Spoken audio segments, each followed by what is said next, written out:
Good afternoon, everyone, and welcome to our webinar, Navigating Family Caregiving. This is the second session in our Beyond the Portfolio series. Last week, we kicked things off with Medicare expert Jamin White, and if you missed that session, a replay is available on our website at www.scentman.com, and I would encourage you to listen to it if you haven't had a chance to listen to it already. And just a quick reminder, this session is being recorded, so if you'd like to rewatch it or share it with a family member or friend, we should have this on our website by Friday.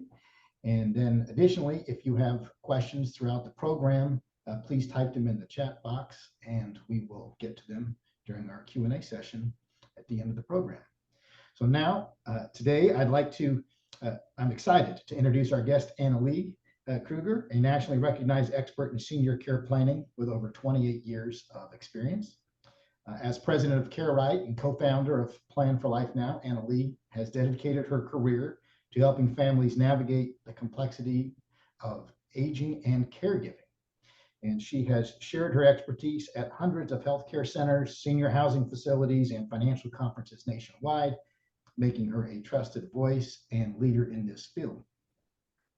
Annalee is also the author of The Invisible Patient, a book I personally enjoyed and I highly recommend that you read. And in her book, Annalee shares both personal and professional experiences, shedding light on the often overlooked challenges faced by family caregivers. And she emphasizes in the book the critical need for proactive aging plans to prevent caregiver burnout, compassion fatigue, and financial strain. Annalee also stresses the importance of clear family communication, which means we all have to talk to each other, and planning to make informed decisions about long-term care, all the topics that will be in today's program. The subject of aging and caregiving and their many moving parts frequently come up when we're working with our clients, so I'm thrilled she could join us today and share her valuable insights. So Annalee, welcome to the program. Thank you, Scott. All right. Thank you for that wonderful introduction. Let me get the PowerPoint pulled up here. All right. Hello, everyone. Thank you for taking time out of your busy day today. My name is Annalee Kruger, and as Scott said, I am the president of Care Right Incorporated. I'll give you just a little bit of background on why I started Care Right in the first place, because most people find it helpful and interesting. So before I started Care Right in 2011, which is it's a global virtual family caregiver, senior care, dementia progression consultancy. I previously worked as a social worker and executive director in CCRCs, continuing care retirement communities, those that have all the different levels of care from independent living all the way through to skilled nursing. And I did that for over 18 years. And every single day for 18 years, I was giving tours to families who got blindsided by a medical crisis. Like mom fell, she broke her hip. She's the caregiver to dad with dementia. The kids at that time, now 30 some years ago, tended to live, nearby, at least in the same zip code. And so the kids would be like, oh my goodness, we have to manage dad at home, but we also need to be at the hospital to advocate for mom and talk to the doctor. And so every day families were caught off guard with those whens of aging. And the kids would come in because the hospital discharge planner says, here's a list of facilities, go find one by noon tomorrow because we're discharging your mom. And the kids are like, oh my goodness, we have no idea what we're even doing. And so they would come in to tour the whole, what we call campus, all the different levels of care. And they had no idea what questions to ask or what to look for on the tour. And just stepping into the care community building itself was very daunting, because unless you hang out in nursing homes or skilled rehab units or memory care units, it can be pretty daunting when you step in and you just see like what's coming down the pike for all of us at some point is the need for 24/7 care. So the tours would take a couple of hours, but the kids had no idea what questions to ask, what to look for. They didn't understand dementia, so I was taking a lot of time just giving them kind of the down and dirty of what to expect with dementia, with changes in mood, behavior, personality, and their care needs. And then when I would ask the adult kids, do your parents have a living will, power of attorney? Do they have their long-term care insurance policy? Is your dad a veteran? The answers were always the same. I don't know, Annalee. Our family has never talked about any of this. And then there was like this many teeny tiny little percentage of adult kids who would say, Annalee, we tried to get this information from mom and dad when they had their first hospital stay or when dad got diagnosed with dementia, but they gave us so much pushback that we quit trying. Well, here they are in yet another medical crisis, same problem, same thing. So in 2011, I thought, I can make more of an impact if I go out on my own and work with families all across the globe on helping families with facilitating family meetings, understanding the costs of care and the differences in care levels like independent living, assisted living, memory care, skilled rehab, skilled nursing, hospice, palliative care, and helping families navigate all of those different care decisions because the aging process is bumpy and families really do need support, education, and guidance so they can make informed decisions. So that led to also then writing my book, The Invisible Patient, that Scott mentioned, and becoming an international speaker on aging issues and family caregiver burnout. So today we're going to talk about navigating family caregiving, proactive planning for peace of mind. I would love to be able to um, work with all families proactively, like when you start seeing the writing on the wall that maybe things aren't going very well with parents, like the indicators that they aren't doing well is like weight loss or memory impairment or falls or frequent hospital stays. Those should be pretty obvious signs that, hey, you know what? We should be, taking heed of these indicators that mom and dad are not doing well, and we should be putting a plan in place because it's just a matter of time on when care is really going to be needed. And families tend to be quite blindsided by the cost of care. So let's talk about the portrait of a family caregiver and the portrait of a family. So like I said, I'm 52 years old. So I've been in this industry my entire career.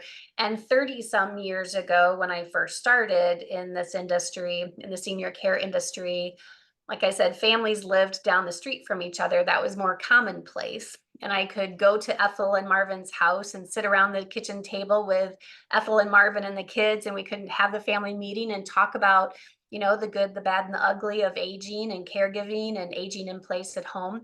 But families just don't live near each other most of the time anymore. So most of my clients, mom and dad might live in Tucson, Arizona, but their 4 kids live in 4 different states. Or we've got a lot more blended families now and late in life marriages where a lot of times those adult kids have actually never even met each other until one of the parents has a medical crisis like a stroke, a fall, or dementia progression.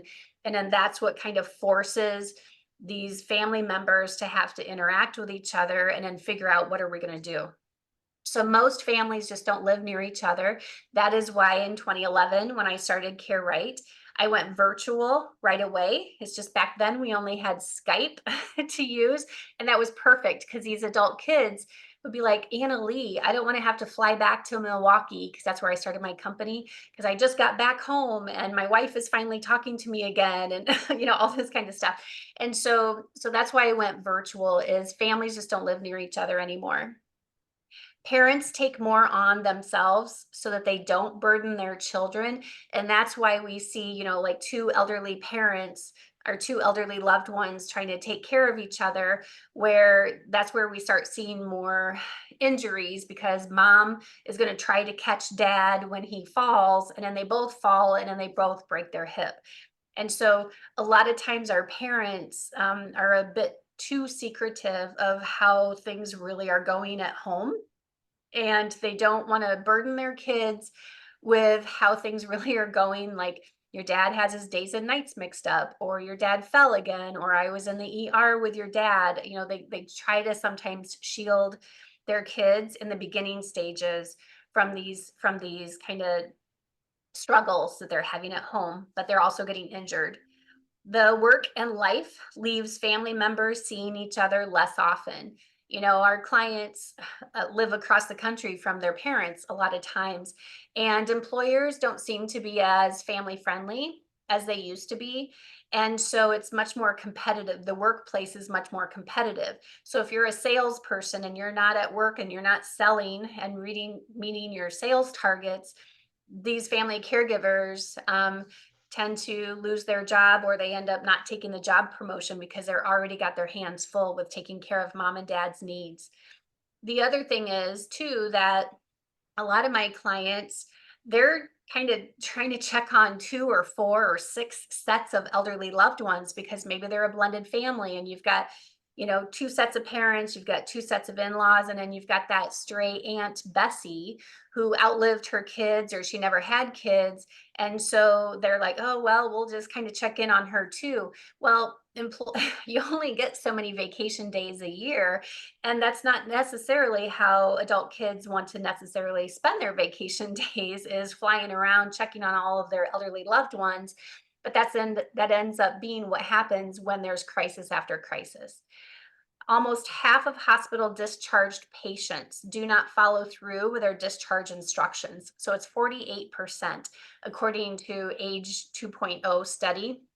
And what that means is thinking about, if you have elderly parents or you've yourself been in the hospital, when you get discharged, you get that discharge packet that's quite thick. It has like all of your new medications, and then here's all the doctor follow-up appointments that you're supposed to have. So like when my dad went into the hospital after having a TIA, like a small stroke, with his discharge packet, he had like all the specialists under the sun that he had to set up doctor's appointments for. So he had a urologist, he had a cardiologist, he had all of these doctors that he needed to set up doctor's appointments for. He also had PT, physical therapy, occupational therapy appointments that he had to get set up.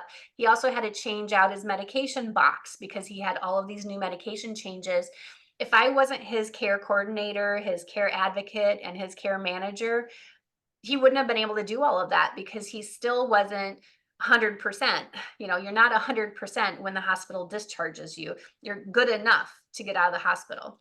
And so that's why when you have aging parents, or if you've been in the hospital, you really need to gently and lovingly say, let's take a look at those discharge instructions and make sure that we get these appointments scheduled. Because sometimes, our loved ones may not even be able to drive yet. Like if they just got released and they had hip surgery, they're not even able to drive yet. So sometimes transportation is the issue as well.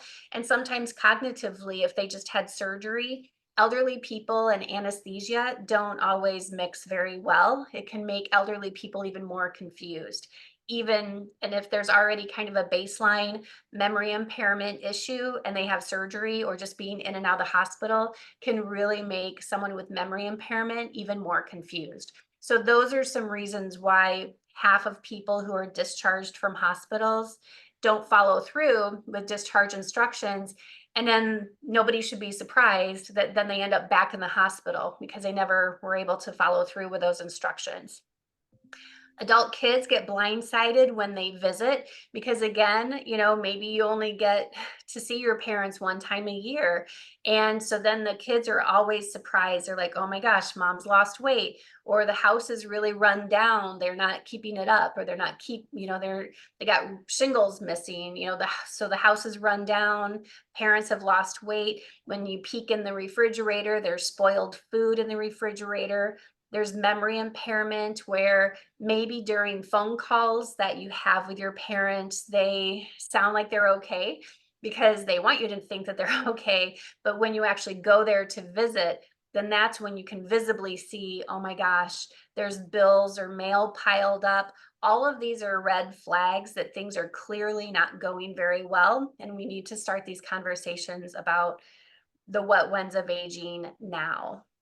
So let's go through despite my best efforts at trying to reach families proactively where you're starting to see the writing on the wall that maybe things aren't going very well, maybe you've had now 3 hospital stays, or you've spent now $15,000 in crisis airfare, because when you get that crisis call, airfare is not $69 on Frontier. It's like $1,000 or $1,200 a pop if you have to be there tomorrow. And that's not including like having to miss work or tell your spouse yet again, oh, I needed to put this on the credit card because I have to be in Arizona tomorrow because mom fell again and she's in the hospital. So despite my best efforts at trying to reach families proactively and say, let's have these conversations now, the reality is 92% of our families are being onboarded on our aging planning or crisis management services in crisis mode. And this is why, because their conditions can change very quickly. So let's go through this case study and just think about, if this happened to you, how would you handle this? So say you have 2 aging parents who are a flight away. Mom is a caregiver to dad who has dementia. Mom just had a major stroke and she's hospitalized. You just got the crisis call from the physician at the hospital, and they're like, do you know Marvin and Ethel? And you're like, yeah, that's my mom. And well, here's those crisis calls, and that's just the tip of the iceberg. So the kids fly to home or wherever it is that their parents live, and they find that dad is very demented, and he has been a handful for mom, but she never said anything, which is very common. There's that pride thing and wanting to protect and preserve dignity for their spouse. Dad is clearly not safe at home, but they also need to be at the hospital with mom to talk to the doctors. So you're kind of torn on what are you supposed to do. They have no idea what care options are available for both parents. A lot of times the adult kids have never even thought about kind of scoping out the area around mom and dad and be like, where are some home care companies? What are the care facilities like in the area that they live in? Because once a loved one is in the hospital, like I said at the beginning, the hospital's job when someone comes in as a patient, they're trying to figure out what's wrong with you to get you out the door fast. So you don't have a lot of decision time. You don't have the luxury of time to make big decisions. And that's again why families tend to come to us in total crisis mode. So they have no idea what care options are available for both their parents. So here you've got 2 parents.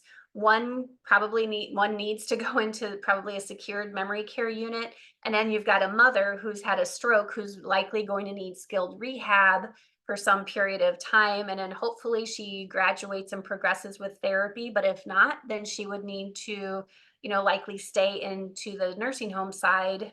And families don't know how to navigate all of that.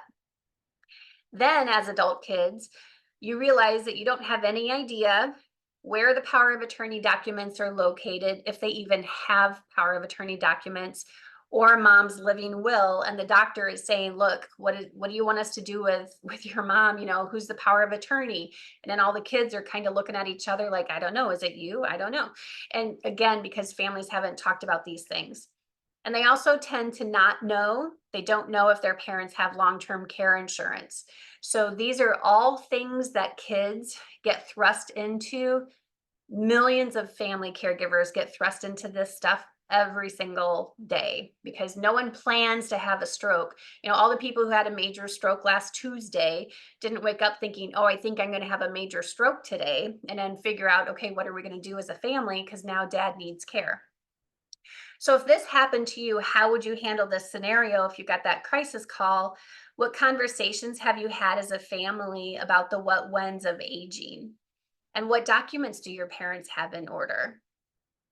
So let's talk about caregiver burnout. So say you get thrust into caregiving because someone had a stroke and you're like, oh my gosh, what are we supposed to do? 58% of adult children get thrust into caregiving without ever having any kind of family meetings or any kind of conversation about, well, if I can't stay at home, or if I need care, this is what we're going to do, or this is how we planned for it, or here's our long-term care insurance policy. Families just tend to not do, they just don't tend to do that. That's again why they come to us in crisis mode. So families get thrust into caregiving, whether you're the adult kid or maybe you're the spouse and your husband had a major stroke and you still work and you're like, how am I supposed to manage my husband who's 6 foot tall and I'm 4 and how am I supposed to take care of him plus work? So we talk about the caregiver snowball. The caregiving can start out feeling manageable and doable. So, say you've got a mom who broke her hip and she's going to need some help for 4 to 6 weeks, is kind of a typical hip recovery, barring any kind of infection or falls or urinary tract infection. So, barring any kind of complications. So a lot of times the kids will be like, yeah, I can probably manage taking care of mom for 4 to 6 weeks. But what if you can't because your employer won't give you time off or you've already burned through your PTO or your FMLA? So what are you going to do? Are you going to take 6 weeks off of work without pay? How's that going to work? And so taking care of someone with a short-term deficit or a short-term caregiving need is a lot different, or can be a lot different, than taking care of someone who has a chronic condition like dementia, where that can be a 30-year disease progression process. And so again, adult kids or the healthy spouse ends up getting thrust into caregiving, and most families do not understand dementia at all. I have yet to run into a family who clearly understands what this disease is going to do to them, to their loved one, and to their finances.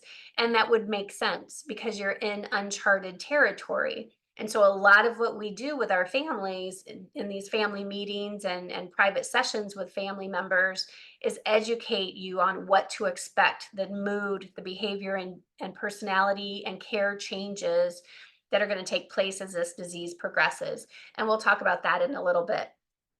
So we know about the physical impacts of caregiving.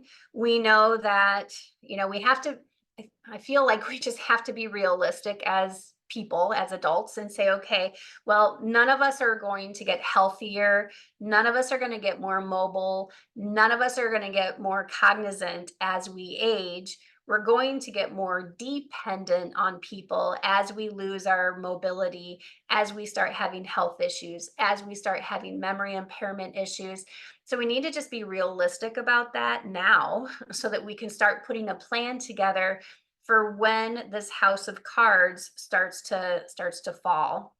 We know that the physical impacts of caregiving, you feel tired, you're always exhausted, you're fatigued.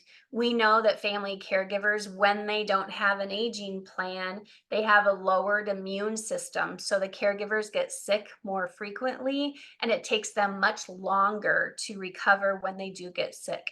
We also know the physical impacts, like what I talked about in the beginning, is injury. If mom is going to try to catch dad when he falls and they both take a tumble, and what if one of them hits their head?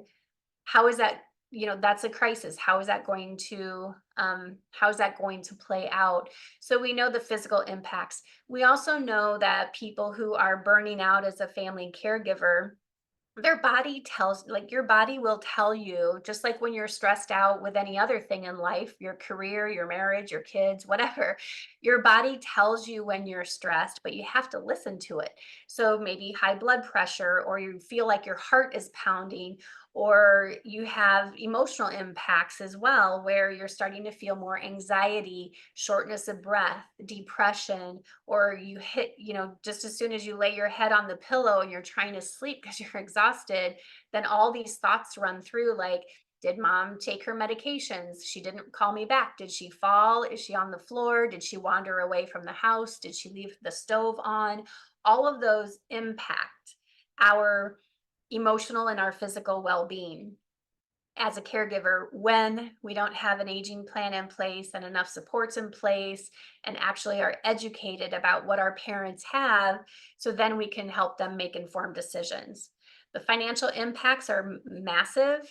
Like I shared earlier, my typical son or daughter has already shelled out $25,000 in just airfare the year before they started working with us on putting an aging or a crisis plan in place.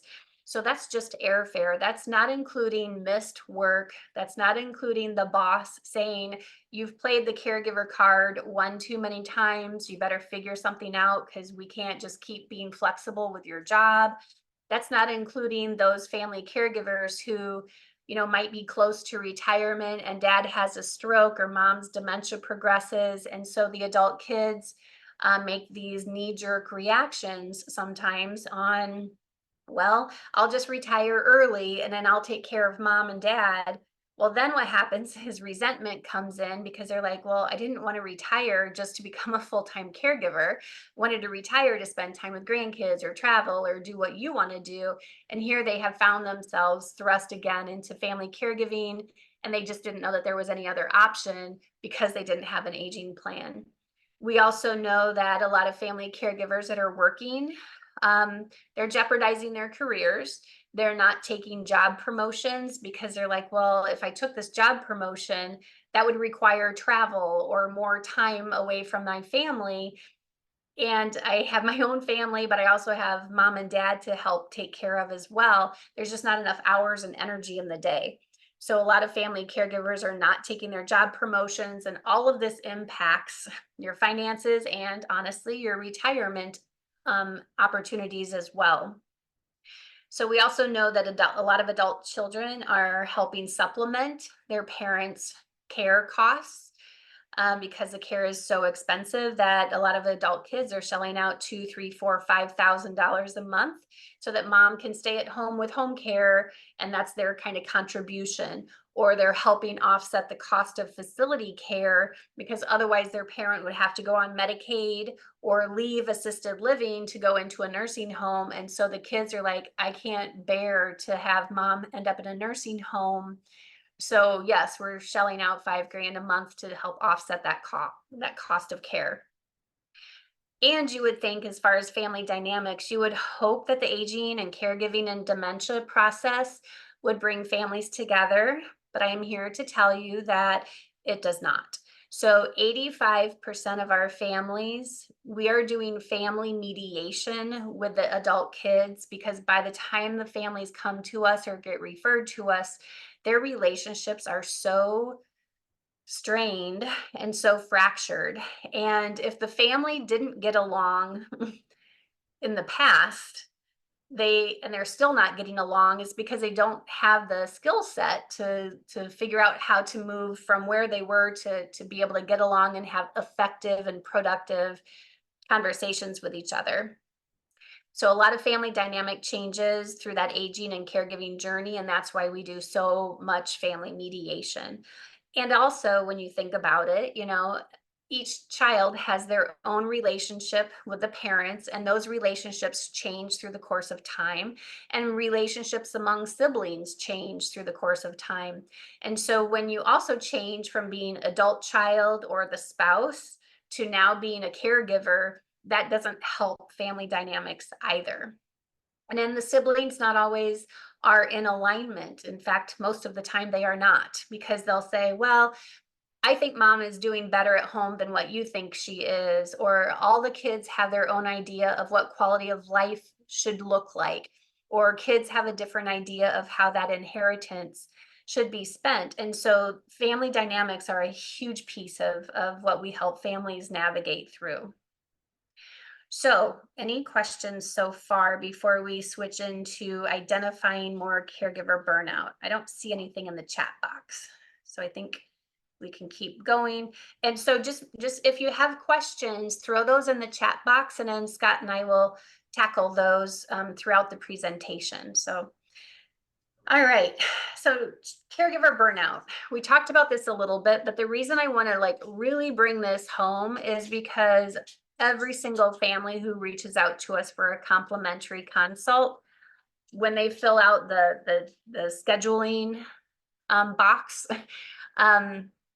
they'll say, well, I've been a caregiver for 4 years. I have not been able to travel outside the county, let alone the country. My marriage is on the rocks. I mean, this is how extreme a lot of our families are coming to us. So when you notice change, and they were usually quite ill. Like a lot of times the care recipient is actually healthier than the caregiver because we give it our all. And so these are indications that I really want to make sure that you understand. So noticing again changes in your own mood, your own behavior, your personality, where you're more bitey, you're more testy, you're quick to anger, and maybe that's not who you typically are, but we can only handle so much stress. And maybe the stress it's not like we just have one category of stress in our life, right? It's not like just aging parents is stressful. What if you have stress in your marriage or stress in your career, or you have your own health issues? So it's not like most people are just dealing with one stressful situation at a time. So they also notice changes in their physical and mental health, where there's anxiety, there's some depression. Maybe you're seeing a therapist now when it's really you're only seeing the therapist because you're so stressed out about what to do with mom and dad. Well, the aging plan is the solution for that. At least that we can take off your worry plate if you put a plan in place. A lot of family caregivers start feeling like life is out of control. Your career, your business is suffering. Family members and friends are concerned about you, or they'll say things like, wow, we haven't seen you at Bible study for months, or book club, or we haven't seen you at the salon, or you keep telling us that you'll be able to come out for girls' night or guys' weekend, and then you cancel on us. Well, it's because that aging process is bumpy, and people don't plan on falling, they don't plan on having strokes, but that's what happens, and then that offsets family caregivers their own plans. Most of the family caregivers will say, we just learned the hard way that when we go to schedule a vacation that we just pay the travel insurance, and because they've lost thousands and thousands and thousands of dollars in having to cancel at the last minute. So like these are real problems that families have. And so let's solve for that by putting some solutions in place. You feel angry, resentful towards your loved one and your siblings. That is nearly 100% of the time that families feel that way, and then they feel guilty for feeling that way. And they tend to be consumed by angst and overwhelmed, and there's more fighting and disagreements with their siblings.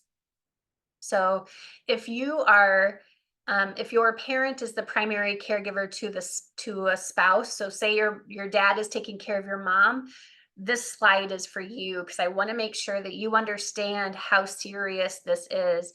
We know that 65% of people age 60 and older who are primary caregivers to an ill loved one die prematurely. So 65% of seniors taking care of another senior have that type of mortality rate. And this is why. So if your parent is taking care of the other parent, weight loss, falls, confusion, forgetfulness, caregiver isolation, there's depression, there's anxiety happening with that primary caregiver. They may not be sleeping. They're likely ignoring their own needs, like not getting to their own doctor's appointments or delaying surgery because how am I supposed to be laid up for 3 months with a hip surgery or 2 months with a new pacemaker or a pacemaker? Who's going to take care of my husband so that I can recover? And so that's why the primary caregiver ends up neglecting their own needs. And they also end up hospitalized more because, again, their immune system is much lower because they're burned out. So think about your own parents, or if you're in this situation where you're the aging spouse taking care of another aging loved one, how much self-care are you doing for yourself? How much communication have you provided to your kids about, here's the reality of our situation. I need help. Caregivers tend to not do that. So that's why I do these presentations so that you can be educated and say, at least start the conversation, or at least identify that, hey, you know what, I think mom is getting burned out. We should probably have help with these family meetings and put some solutions in place. All right, solutions. All right, so thinking about putting a proactive aging plan in place versus a crisis plan. Why is that important? So think about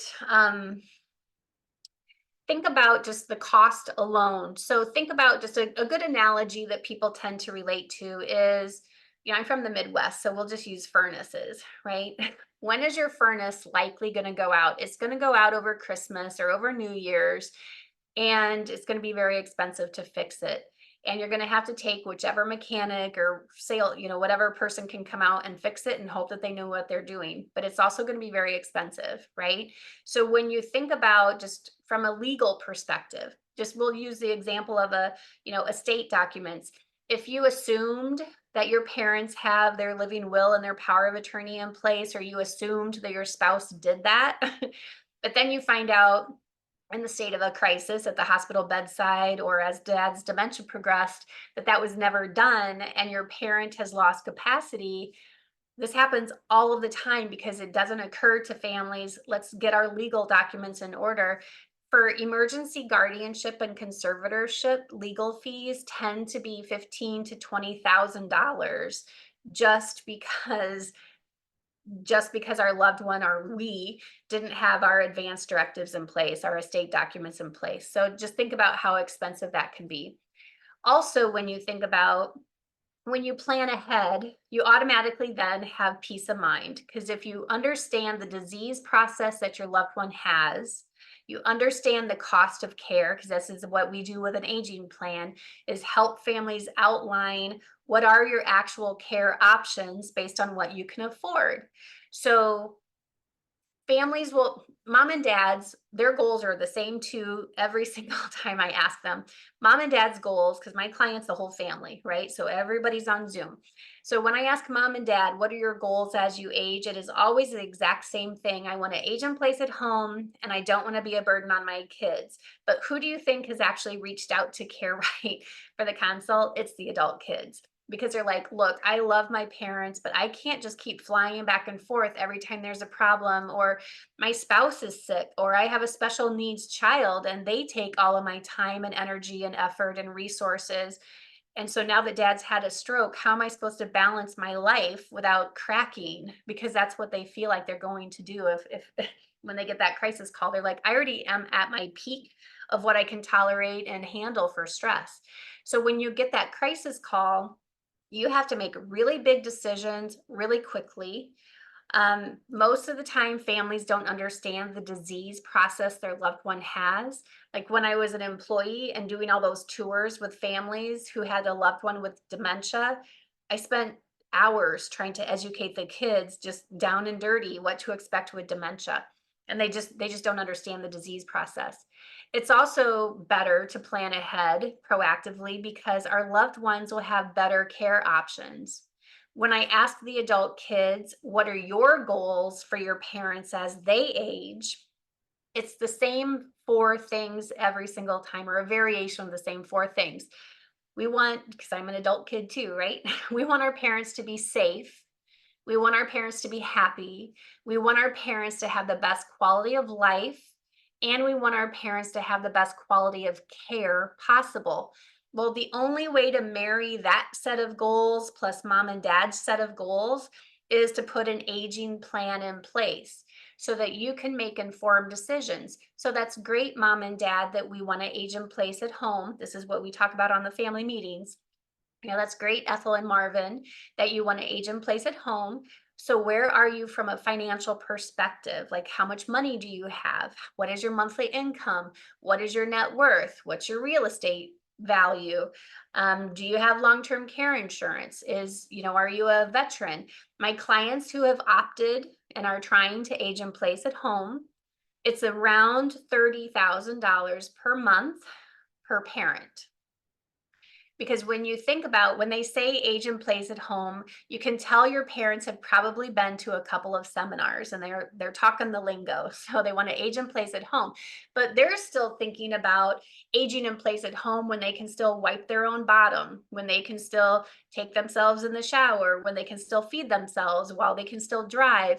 Well, aging in place at home means that that's where they want to die. And like I said earlier, we don't get healthier as we age. We're going to need more care at some point as we age. So home care before the pandemic could be anywhere from $18 to $28 an hour before the pandemic. Now I'm seeing it anywhere from depending on what state and what towns people live in. That's why we do the Care Matrix project. But anywhere from 25 to I've got clients paying $60 and $70 an hour for home care. And that's how it adds up very quickly when you need 24/7 care. Or think about you have two aging parents and they both want to age in place at home. So you don't get to necessarily share that caregiver. So we'll use my parents as an example. My dad is 6'4". My mom, when she was alive, she was 5'2". When my dad had his TIA, he would have needed, if I wouldn't have gotten him care right away, it just happened to be that I was with him when he became unresponsive. Thank God that I was with him. So he got care right away. But if he would have had a disastrous stroke, he would have needed two people, two companions to take care of him because he's 6'4", and he would have had balance issues and mobility issues. My mom, even though she's short, she was more morbidly obese and she had early onset dementia. So she had her days and nights mixed up. She'd be wandering around the house. You don't get one caregiver.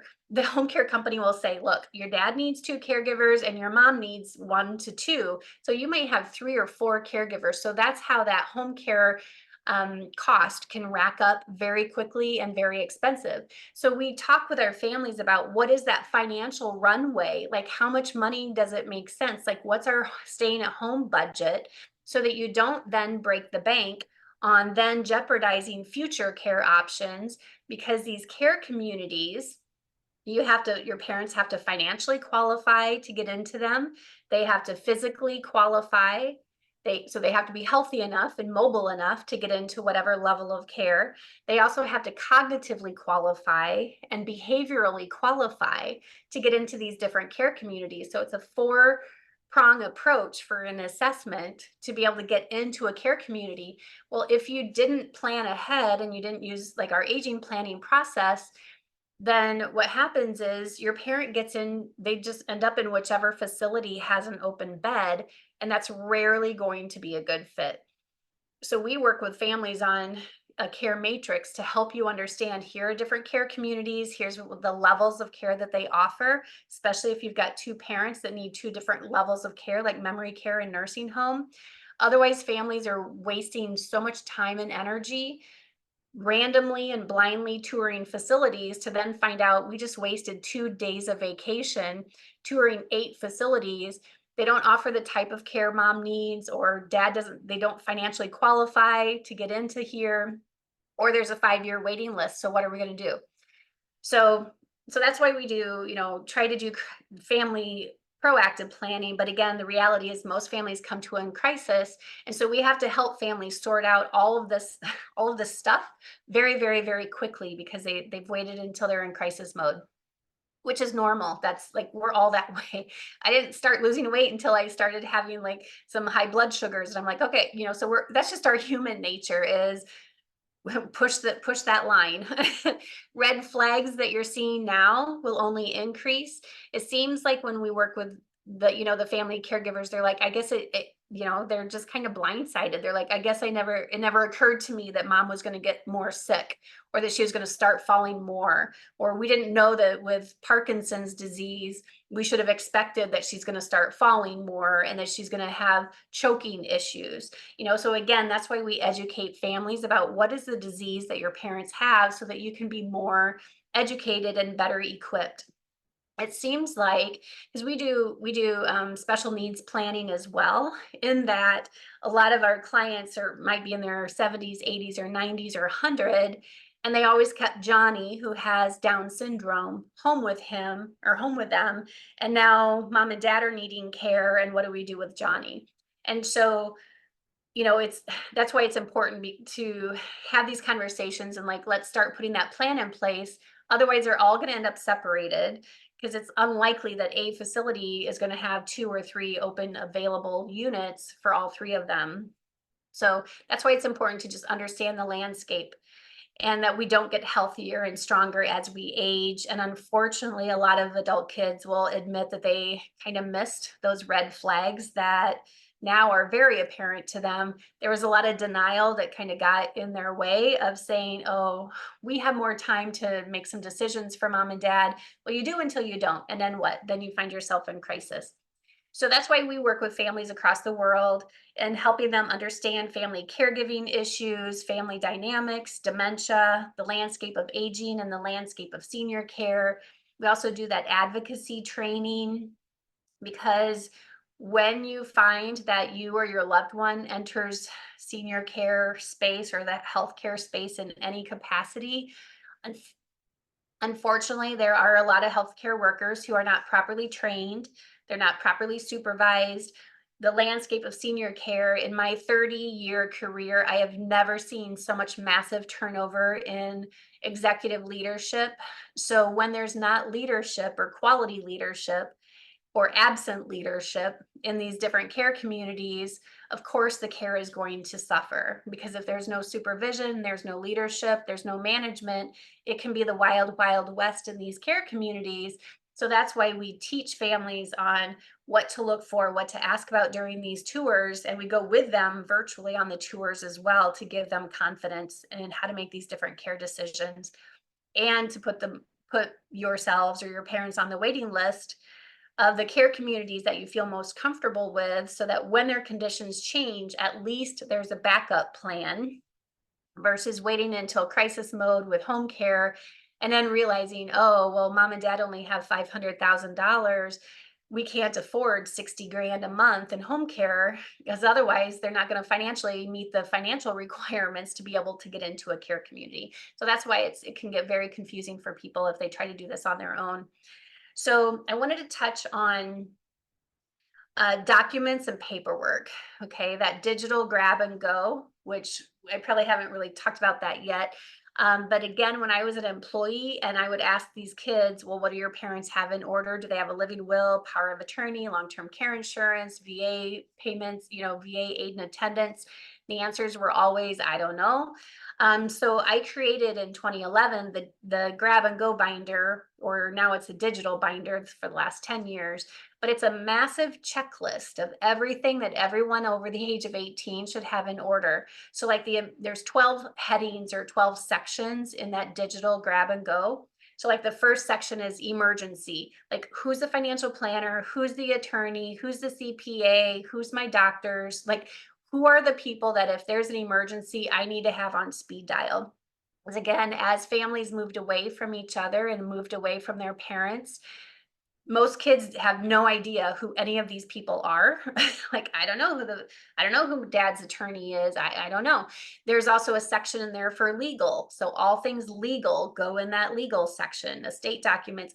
So the value of this is, you don't have to come up with a checklist yourself because it's right there.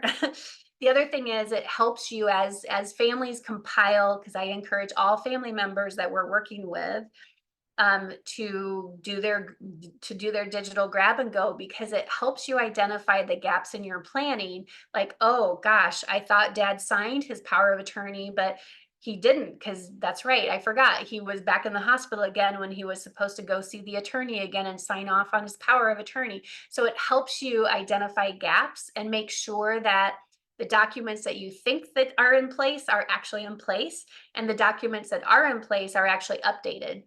So for example, a lot of times when adult kids or family members are doing their digital grab and go, they'll be like, "Oh my gosh, Annalee, I'm so glad we bought that digital, because we forgot to, when we got divorced, to change our ex-wife off of the beneficiary forms, and that would have been not a great thing if she would have, if something would have happened and then my ex-wife got all the money, so families could always come back and be like, "Oh, I'm so glad we did that, because we found we have a lot of gaps in our plan." Funeral, estate documents, VA forms. There's a business succession plan or business succession tab in there, so that all things business related. So just in case something happens to you and you're a business owner, then your power of attorney or executor can at least, you know, sell it or do whatever they need to with your business. Medical history, your medical team, your professional team. There's also a pet section in there. Think about if something happened to you, you're driving home from work tonight and you get in a car accident and you don't have any of your own affairs in order and any of these things in order, or you have a pet. who's going to take care of the pet while you're in the hospital. So everybody over the age of 18 should have their documents in order. Real quick, we'll just go into what I was telling Scott and Rachel before we let all of you in for this webinar. I'm 52 years old, but 4 days after my 40th birthday, I had just returned from a keynote speech in Shenzhen and Beijing, China. And I was in Sheboygan, Wisconsin. And I was walking up the street on the main street in Sheboygan. And this gentleman was clearly having some health issues. He looked really red. And I was like, should I call 911? And he's like, no, just help me get across the street because my wife is waiting for me in the car. And then we're going to go. And I'm like, okay. So I'm walking across the street with him. This is over the rush hour in Sheboygan. And yes, they have rush hour there. And so this John was his name, and he was telling me about all of his health issues. And we were crossing the street and as a pedestrians, and all of a sudden he yells, "Watch out." And the next thing I know, I'm getting up off of the street. This bus driver was distracted by the kids on the bus, and she blew through a four-corner stop. And instead of looking through the windshield, she was looking in that little kind of interior mirror thing in the bus because she was yelling at the kids to settle down. And so she did not apply the brakes until she saw my face break the headlight of the school bus. So you know how I told you my dad is 6'4"? Well, I take after my dad. I'm 5'11". And so my face got pretty boogered up. It was actually broken, like the whole thing was all broken. And so I flew 15 feet, and I actually get up off the street. And I'm like, oh my God, what happened here? Why am I getting up off the street? Long story short, I didn't wake up that morning on May 3rd of 2012 and be like, I think I'm going to get hit by a school bus and be laid up for a year and, not easily be able to run my company because I have to have multiple facial reconstruction surgeries. Like nobody wakes up in the morning and think, something terrible is going to happen to me. But yet hospitals are full of people every single day that something terrible has happened. So let's just be realistic and prepare for that so that if or when something like that happens, our family isn't left scrambling. I carry my living will. I carry my healthcare power of attorney. I carry my do not resuscitate. And I carry on a little sticky note on my power of attorney what my 2 allergies are and what the name and number of my doctor are, just in case something like this happens and I lose capacity, then at least it's in my purse, it's in my computer bag if I'm traveling, and it's also in my glove box in my car. Because my worst fear is getting all sorts of tubes and all that stuff put into me, and I don't want any of that. So if you know what quality of life means to you, then you absolutely definitely need to make sure all of these wants and needs are documented and communicated with whoever it is you've named as your power of attorney. So my siblings are my power of attorney, and we've had hundreds and hundreds of hours of meetings over the last 30 years because I do what I do, so that they know exactly, it's like muscle memory. So they know exactly what my wishes are. They know exactly what I want and what I don't want. They know exactly what my accounts and passwords are. They know my business succession plan. They have a roster of my employees. So in case something happens to me, they can get a hold of my team. So emergency preparedness is key. And I sleep like a baby at night because I have all this stuff documented and I have a plan in place. And that's my goal for all of you on this webinar as well. So I think on our last slide, I think you can probably get the gist now that when you have a plan in place, people communicate better with each other, families work as a team, parents get better care, and people understand the aging process and what to expect. And you're making informed decisions, and you have peace of mind when you have planning. Here's the book, The Invisible Patient. You can actually order that on Amazon. It's also on Audible if you like to listen to books instead. And then here is my contact information. If this hit home for you, if any of this messaging or content hit home for you and you want to schedule a call, we offer a complimentary 30-minute consult. I also want to, if you are a family caregiver, share with you that I also have a free Facebook group called Family Care or Care Right Family Caregiver Solutions. And here's the link, carerightyou.com, if you're a caregiver. I post a couple times a week in there, free resources or just food for thought. So that's kind of my way of trying to reach families with any kind of budget. So I have some free stuff, and then I also have, the white glove approach, and then a lot of stuff in between as well. So are there any questions, and what was helpful about this? Annalee, that's great. And thank you very much. And I've got a few questions for you. When you were mentioning the cost of maybe 30,000 per month per parent for care, that's the 24/7 care. But there's a lot of situations where there's something that's people need less, but maybe it's 12 hours a day, the waking hours or something like that. When we've talked in the past, you've said that things have changed over the years, and now the caregivers to come to your house are in such demand, or where they can afford to live are so far away that you can't just get someone to stop by for an hour to check on you. Can you talk about that and maybe the minimum required times? Yeah. So when we do the Care Matrix project, that's a robust project, and this is the answer for that. We're doing the market research of care options for home care and care community options in the areas that the families want us to explore. So that way we know how much, we actually put this all in a spreadsheet. So families know, okay, well, these home care companies cost, they charge $45 an hour. These companies have a 8 or 12-hour shift minimum, because it's so difficult trying to find quality caregivers anymore, that the days of being able to get someone 1 or 2 hours are long gone.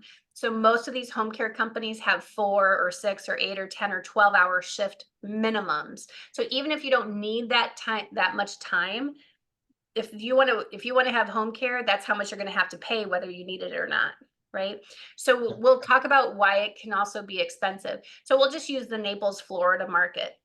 These caregivers are making, 15, maybe 18, maybe $20 an hour tops.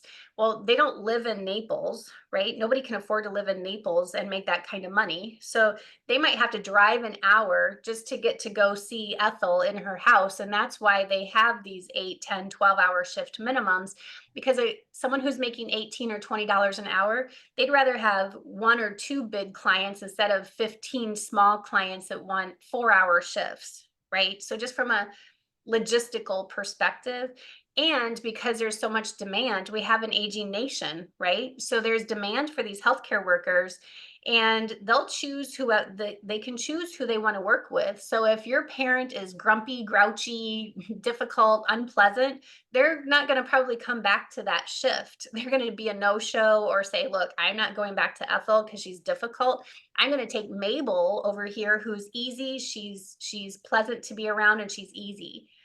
Right. So that's some of the landscape of senior care. And what happens when somebody no longer has a spouse or never married?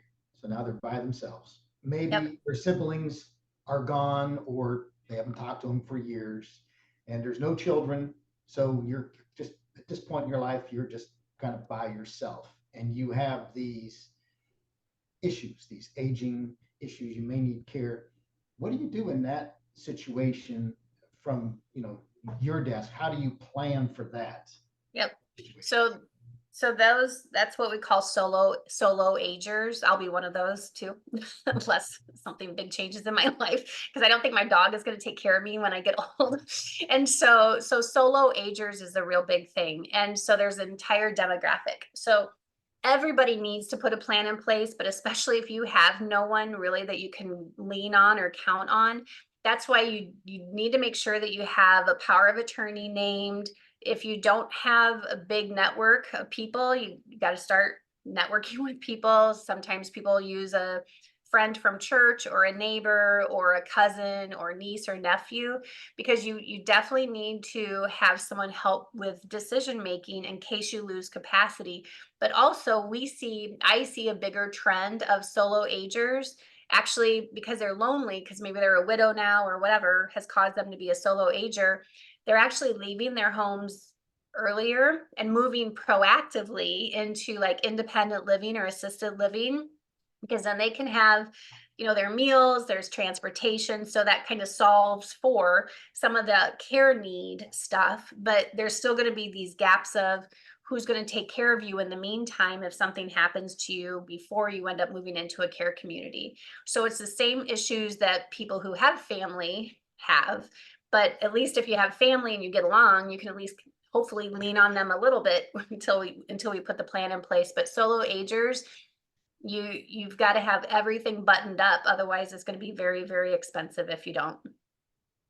Okay, now speaking of expenses, so what happens if finances for the aging couple or even the adult kids just in the family are somewhat limited? And what happens in that situation? And now maybe the parents' resources have been expired, Yep. Are you seeing people move in with kids, but maybe that causes issues? Yeah, so again, people end up making knee-jerk reactions because they don't have a plan in place or now a crisis plan. And so they'll be like, well, we'll just move mom or dad in our home with us temporarily. Well, then 3 months or 6 months or 5 years later, they're on the phone with me going, oh my God, what have I done? And so what they'll do is they'll, if they can, if the kids can, they'll help supplement their parents' costs if they can, but not all kids can do that. Or they'll end up, if it's like Ethel at home by herself and the kids are kind of clueless or in denial that she's not doing very well, then what will happen is somehow, the county might get involved and be like, oh, well, she's really not safe at home. And then they'll kind of force you into putting a plan in place. The other thing is too, we're going to see more and more people going on Medicaid, but the problem with Medicaid is that then you have zero choice, or your parents have zero choice in where they can go for care, because they're going to have to go wherever there's an open bed with a nursing home that contracts with Medicaid. They're also going to have zero say or zero control over any of their medical providers. So their doctors, and there's a lot more doctors and dentists nowadays that don't take Medicaid because the reimbursement does not match what it actually costs to take care of someone on Medicaid. So we have an aging nation and we have a financial crisis in senior care because of these reasons. People are living longer. They probably may or may not have planned very well financially, or they retired and then had a major stroke and then they depleted their nest egg. And so there's a lot of reasons why people outlive their money and end up on Medicaid. And then they just to have make it clear, Medicaid is when it's different. When you have no money. Medicaid's when you no longer have any financial means about you, and now you're going to go on to state. And these are not only state programs, but they even get down to county. Yeah, right. Yeah, because Medicaid is a state-by-state program, where Medicare is a federal program, but Medicaid is a state-by-state program, and you have to have depleted funds. You have to financially qualify to get into Medicaid. And the other thing people will do is say mom and dad live in Tucson, Arizona, because they didn't work with us to put the plan in place to do it right the first time. So they'll like, well, we're just going to move mom and dad up to Ohio with us. Well, not knowing that each state has their own Medicaid residency requirements. So then they ended up moving mom and dad into the house with them because they're like, oh, crud, we didn't know that, she had to be a resident. She had to live here for a year before she could go on to the Medicaid program. So a lot of these families will just do knee-jerk reaction things because they don't know what they don't know. And then they just caused a bigger problem for themselves and honestly their loved one too. And when we talk about Medicaid, you and I have talked about that. Oftentimes, the adult kids or even a spouse, or maybe you've noticed just driving in your community, there's some, homes that look like they're for people in independent living or continuous care communities or what have you. And so it looks like there's a lot of they're there in the community, but many of them have these wait lists. But if you happen to be on Medicaid, because as you just said, your Medicaid does not reimburse the facility dollar for dollar. Yep. Those facilities are going to limit the number of beds allocated to the Medicaid. That's right. People. And so they may have an opening for someone who can write a big check, but they don't have any openings for people that are going to be on. That's right.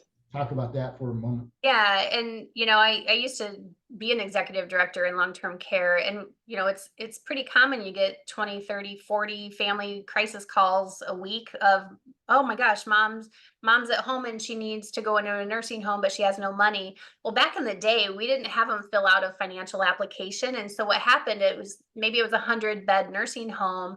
We had all beds duly certified, so they could be Medicare, Medicaid, private pay. It didn't matter. We had a bed for them. But then what happened, and this happened with long-term care facilities all across the country, they ended up upside down from a payer source. And so they ended up having too many Medicaid residents, because Medicaid, again, does not reimburse the facility for the actual resource utilization that it costs to take care of someone on Medicaid. So say someone is on Medicaid and they're morbidly obese, they need all bariatric equipment, which is expensive. The facility has to pay for that. Maybe they're a two-person transfer, they're diabetic, so they have 16 different medications. Medicaid doesn't care about that. They'll just say, well, here's your $200 per day. Well, maybe it costs $400 to take care of Mabel because of her care needs, right? And so many years ago, long-term care centers were like, hey, enough, enough is enough, because you can't stay in business when you're losing money. And so now it might be a 100-bed facility, but they may only earmark or allocate 10 beds of those 100 for Medicaid. And so they're always going to be full. And that's why we see families, and that's why when families are in crisis, I'm like, don't wait until you're in crisis, because that's how we see families ended up moving mom into a facility 4 hours away because in that county there was an open bed in that nursing home. Or you see Ethel and Marvin, who have been married 65 years, they end up separated in two facilities hours away because that's where there was a Medicaid bed, because nobody thought to plan ahead. And can you now talk about what there's people think that Medicare will take care of a lot of this, not Medicaid. Now we're on to Medicare, everybody gets when they're 65 if they don't, right? So what are some of the myths or misconceptions that people have about what Medicare will cover and why long-term care insurance is probably a good idea? There's no probably about it. It's a good idea. And so here's the misconceptions. And remember, I'm on Zoom with families all day for decades now, right? And so their little eyeballs pop out of their faces when I say Medicare does not pay for home care, right? Not long term. It's one thing, so let's just talk about Medicare. So if you have like Medicare A and you end up in the hospital, or your parent ends up in because I don't know who's on this webinar, if it's adult kids or, whoever, if whoever it is, it's on Medicare A, ends up in the hospital, say there's a broken hip, and they have a qualifying hospital stay. And then the doctor says, oh, Mabel, you can tell that's my age group of people. Mabel, you've had your qualifying stay. You should go into a skilled rehab unit so you can get PT, OT, and speech, physical therapy, occupational therapy, and speech to kind of get you back to baseline. Well, Medicare A will pay for that if you had that qualifying hospital stay, and as long as Mabel is showing progress with therapy, because therapy has to submit their notes into insurance every week. So as long as she's cooperating and she's showing progress with therapy, then insurance will say, yep, okay, we'll keep her on skilled level of care for another week. And so it's kind of a week-to-week guideline, right? And so we really want to make sure that our parents are working real hard and being therapy champs, because if they plateau and they're not making progress, or they refuse too many times and say, I don't want to do therapy today, I don't feel well, well, insurance isn't going to keep paying if they're not going to be a willing participant for therapy, or they're not rehabable, right? So like a severe dementia patient isn't going to be able to stay on therapy very long because they don't have the carry through from one session to the next, right? So then families, Medicare only requires that. So the facility is only required to give families 24-hour notice to discontinue from Medicare A. So what that means is insurance is done covering if you're in a skilled rehab. So what are you going to do? And that's, again, why families end up calling us in crisis, because they're like, oh my God, mom's not safe to go at home. Or the therapist said, well, if she goes home, because their Medicare is done paying for her, but she still needs 24/7 care, what are we supposed to do? So those are all crisis scenarios. say she goes home, Medicare isn't going to pay for her home care long term, right? They'll pay for a few sessions for a few weeks, but then she's going to graduate out of that, and then all of that care is going to still be back on her to pay private pay, unless she has long-term care insurance, or unless she has, VA benefits, or he has VA benefits that they've already been receiving, or they do a home, a reverse mortgage type of scenario. So this is where families get into a jam all of the time, because you don't have much notice to make these big decisions. And then that's why mom and dad end up moving in with the kids, to then find out, oh my gosh, our house isn't senior safe. We didn't know that dad was incontinent, and there's, our couch is totally soiled. It smells like a nursing home in my living room. That's when families make these big decisions, and then I have to try to undo what they did. And Annalee, how do you work with firms like us that are doing the financial plans, wealth plans for people? And, it's a little beyond our scope to go out and do a matrix like you do, to go research and investigate the facilities and the care options. So can you just share with those on the call how we work together? Yeah, how we work together, and that's a great question. And I'm just really grateful, Scott, that you and your team has seen the value of, we do, you do the financial planning, but all of these things I just talked about on this presentation are are situations that can negatively impact your client's portfolio, right? People retiring early, Ethel prematurely moving into a nursing home because she didn't have safety at home. So how we work with like your team is, you say, Ethel, I have your financial plan in place, or I have your long-term care insurance plan in place. Financially, we've got your back. But just as important is putting, an aging plan in place, and having these family meetings, and learning about what care options are and how much they actually cost. So then Ethel and Marvin and her family, or their family, can start making informed decisions now versus at the crisis time.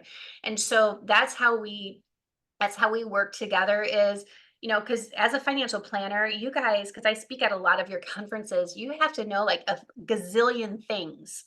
So you can't be a senior care expert, a dementia expert, a family mediator. You can only do so much for your clients. And that's why it's so great that you see the value of using this collaborative team approach to introduce your clients to Care Right, and vice versa, so that they have the best possible outcomes through planning together. And then when you do your matrix, you can have people either pay you consulting, they can pay, well, in answering this question, maybe you can just spend a minute to say, these are the different ways to work with us. And then, but the takeaway from that is, however people decide to work with you, and you come up with the numbers, the dollar amount it's going to take for the care, we then put that into our financial plans.